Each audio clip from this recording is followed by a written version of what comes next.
السلام عليكم ورحمة الله وبركاته. ازيكم عاملين ايه؟ يا رب تكونوا بخير ان شاء الله. النهاردة اول تحدي لينا على القناة، وانا قررت ان احنا هتحدى في مجالي، يعني في الطبخ.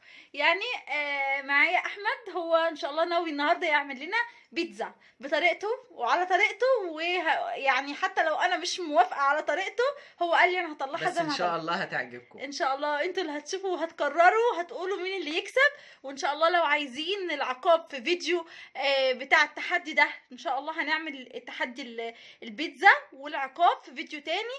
بس بقى ايه، شجعونا في الكومنتات بكومنتاتكم الحلوة، وتشجيعكم دايما حلو. ودايما ايه، تنسوش اللايك علشان الفيديو يوصل لاكبر عدد من المتابعين. هنعمل بيتزا. انا اخترت بيتزا اللي هي تشيز بالجبن، وهو الجمبري هيعمل بالجمبري. طبعا هو علشان هو هيكسب التحدي لانه بيحب بيتزا الجمبري، فطبعا ايه هو اختارها جمبري، صح كده؟ صح كده.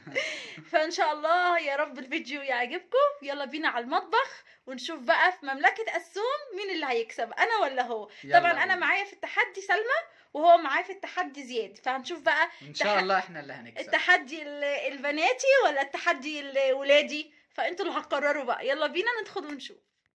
دلوقتي احنا فريق الرجاله، وده التحدي اللي قابلنا بيه. ومعانا كوبايتين دقيق، وفي كوبايه دقيق تالت احتياطي، ومعانا الخميره، ومعانا الزبادي، ومعانا اللبن.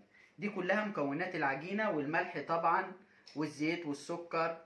دي مكونات العجينه. نخش بقى على الجمبري، ومعانا جزر متقطع وبصل. لان الجمبري انا بعمله بطريقه بديله يا دوب 5 دقايق سلقه على النار، وبعد كده بطلعه وابدا اشوحه بمعلقه زبده ومعلقه توم صغيره عشان ريحه الزفاره تروح منه، ويبقى طعمه كويس وما فيهوش اي ريحه تضايق حد. ومعانا طبعا الجبنه مشتركه بيننا وبينهم، وفي هنا الفلفل، وفي هنا زيتون شرايح،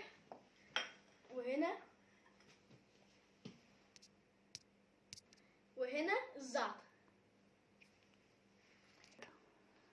ودلوقتي بقى هنشوف الطريقة بتاعت البنات هنعملها ازاي بكل سهولة. عملتها معاكم قبل كده في القناة وعجبتكم كتير، والنهاردة هعملها معاكم بطريقة مختلفة خالص.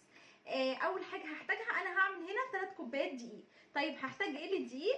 انا هحتاج معايا للدقيق هحتاج معايا خميرة، معلقة كبيرة خميرة، وهحتاج معلقتين لبن بودر، وهحط لهم برضو معلقتين سكر، ومعايا ميه، ربع كوبايه ميه دافيه عشان ادوب الخميره فيها. وهحتاج للعجينه كمان المكون اللي بيخلي العجينه طعمها زي البيتزا الايطالي بالظبط وبيتزا المطاعم، الايه؟ الزعتر يا حبايبي، حلو جدا العجينه. ويا رب فريق الولاد ما يسمعوناش عشان ما يقلدوناش. وهحتاج كمان معايا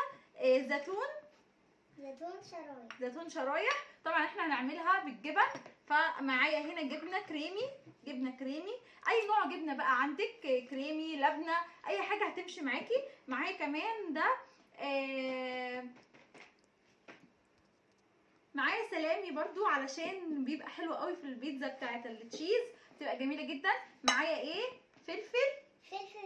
فلفل رومي مقطعينه انا وسلمى، طبعا ده مشترك بينا.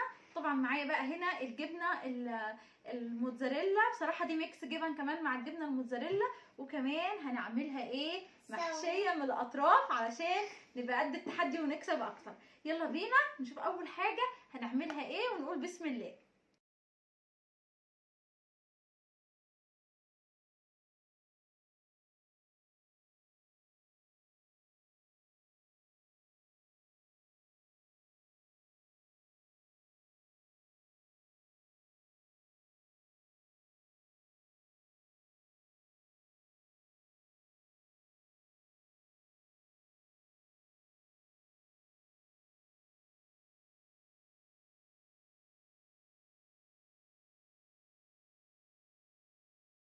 طبعا انا ما لقيتش الكرفس، اضطريت احط الجزر واحط بصل وانزل بالجمبري. ما تسيبوش اكتر من 4 دقايق ل5 دقايق على النار عشان يستوي، ياخد يا دوب قرمشه خفيفه كده، وبيبدا ان البصل والجزر بيشيل منه اي زفاره. وبنديله سنه كمون بسيطه جدا،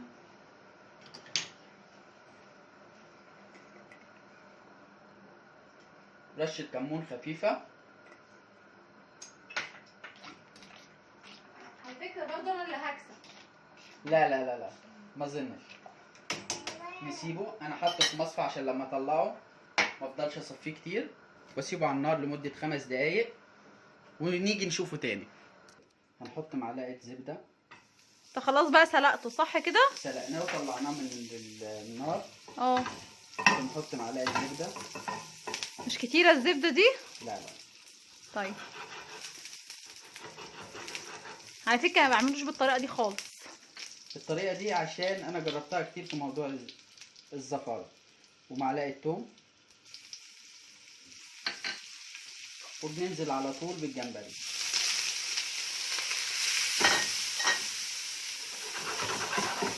طبعا لو قلت لكم الريحه اللي طالعه. بصراحه يا جماعه ريحته جميله قوي.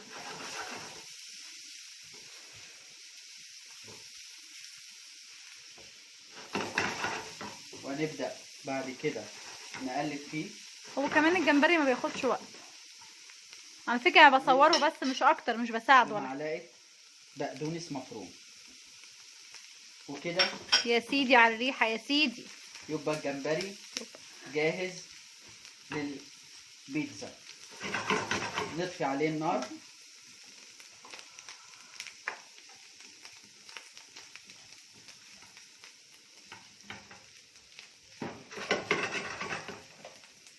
وكده ريحه الجمبري مش قادره اقول لكم تحفه ازاي. بصراحه ريحته حلوه قوي.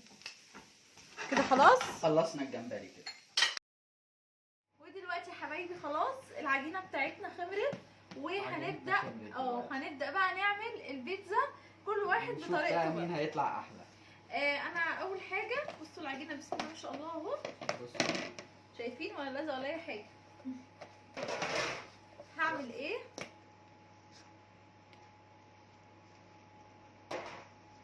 معايا هنا رشه دقيق. انت هتفرد في الصينيه، انا بفرد بره بصراحه. انا هفرد بره عند الرخام. لو عايز دقيق اهو هساعده يا جماعه عشان خاطركم بس. لا لا مش محتاجين. بصوا وانتوا بتفردوا العجينه يعني حاولوا ان انتوا ما تفردوش الاطراف، يعني الاطراف دي ما نفردهاش. ايه رايك؟ عجينه مين الاحسن؟ ها؟ بصوا بقى. هو احنا اصلا يا جماعه احنا اللي هنكسب. لا طبعا احنا اللي هنكسب. لا احنا اللي هنكسب يا بابا. احنا اللي هنكسب. يلا شجعوا بقى سلمى بالايه؟ سلمى قولي لهم باللايكات، خلي الفيديو ده 200 ألف لايك. يا نهار ابيض، خلوا بس يعني وصلوا له 1000 لايك حتى، احنا مش طماعين. هو زيادة أصلا. دلوقتي بقى علشان اعمل الصلصه بتاعه البيتزا. ماشي، انا الاول هقول لكم البيتزا بتاعتي اهي. انا عملتها زي ما انتم شايفين محشيه الاطراف جبن. عندي اللي هو الجبنه الموتزاريلا الصوابع اللي هي دي، انا قطعتها كده وحشيتها الاطراف. مش لازم يا جماعه تعملوها كلها للاخر، اهي شكلها اهي. ماشي، وبعدين هاجي بقى هنا دلوقتي هحط ميه. حطيت انا هنا حوالي 3 معالق ميه على معلقه من الصلصه. تمام، هنزل بزعتر. عايزه اقول لكم البيتزا يا جماعه ما ينفعش من غير زعتر. هنزل بزعتر، ومعايا هنا بصل بودر، وكمان توم بودر. كنت عاملاها قبل كده معاكم طماطم وبصل وتوم وبضربها بالهاند بلندر لما تتسلق، بس بصراحه انا جربتها كذا مره. كمان صوص الباربيكيو ده بيديلها طعم حلو قوي. كمان هنزل بملح، وهنزل بفلفل اسمر بس كده. وهتاخدي بقى دي صلصه سريعه جدا جدا. عايزه اقول لكم كمان ان العجينه اللي انا عملتها دي كمان تقدري لو العجينه كميتها كبيره معاكي، او انتي مثلا موظفه وعايزه حاجه سريعه، اعملي نفس العجينه وقسميها في اكياس وعلى الفريزر على طول، هتقعد عندك محفوظه. ولما تيجي تطلعيها وهتسيبيها بره نص ساعه وكانك لسه عامله العجينه دلوقتي. شايفين بقى صلصه البيتزا بقى التحفه دي؟ تحفه. كده خلاص، كده هبدا في البيتزا بتاعتي. انا كده خرمت البيتزا بتاعتي بالشوكه زي ما انتم شايفينها كده. هو بقى وانا بخرم البيتزا بتاعتي بالشوكه نفتح العجينه. اجيب بقى صلصه اللي احنا عملناها دي الخطيره دي، ريحتها مش عايزه اقول لكم تحفه. هو كان عايز يعمل البيتزا بتاعته زي بالاطراف كده، بصراحه قلت له لا عشان يبقى فيه حاجه ايه مميزه شويه. لو عايز تعمل بفرشه او لا انا هعمل بالشوكه. اعمل بالشوكه.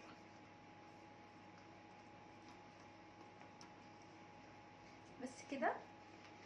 بس والله يا جماعه التحديات دي برضو لها فايده، اهو بيساعدني برضو، ولا ايه رايكم؟ لا طبعا. عايزه اقول لكم ان هو اول مره يدخل المطبخ، بس اما نشوف بقى اول مره هتبقى ايه. لا بس بعرف اطبخ.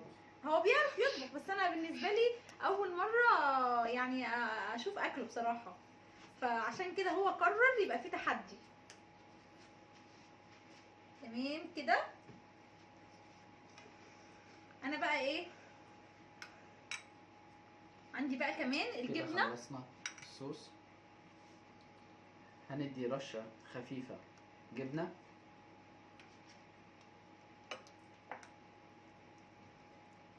عايزه اقول لكم بقى البيتزا الجبن دي انا بعشقها، يعني ما باكل في اي مطعم او اي حاجه بجيب بيتزا جبن على طول. صراحه ما بقاش ضامنه الفراخ بره عامله ايه والحاجات دي، فانا بحب البيتزا الجبن بصراحه، بتبقى خفيفه وجميله يعني. دي رشه خفيفه من الجبن. وبعد كده هنزل بالخضار.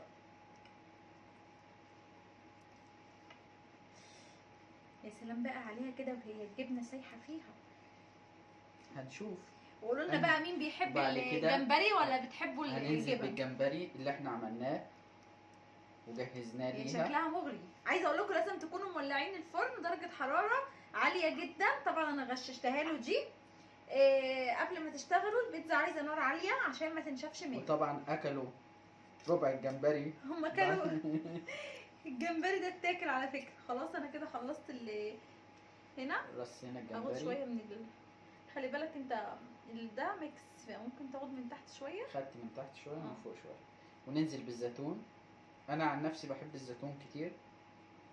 الجبنه دي يا جماعه جبنه ميكس سوري حلوه قوي، فيها كذا نوع من الجبنه اهو كده. وهنزل بجد بزيتون. شكلها تحفه. هي بصراحه تحفه، ما قلتش حاجه. الطعم هو اللي هيحكم. والله يا جماعه انا عايزاه يكسب. ان شاء الله هنكسب.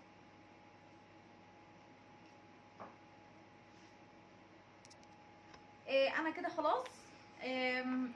في حاجه انا عايزه اقولها لكم، انا ما بحطش الجبنه على الوش دلوقتي غير لما بدخلها تاخد نص سوا، وبعدين بروح بقى قبل ما اشغل الشوايه بروح حاطه الجبنه بتاعتي عشان تفضل يعني محتفظه انا بالمطه بحطها بتاعتي. على الوش جزء منها، ولما تطلع قربت تستوي بروح حاطط طب جزء شوفوا هو تاني. حاطط الجبنه قد ايه، شوفوا. لاني بحبها بتشد. طيب انا دلوقتي بقى ايه هنزل كده برشه من زيت الزيتون كده على الوش كده، وكمان رشه من الزعتر، وبس كده درجه حراره عاليه.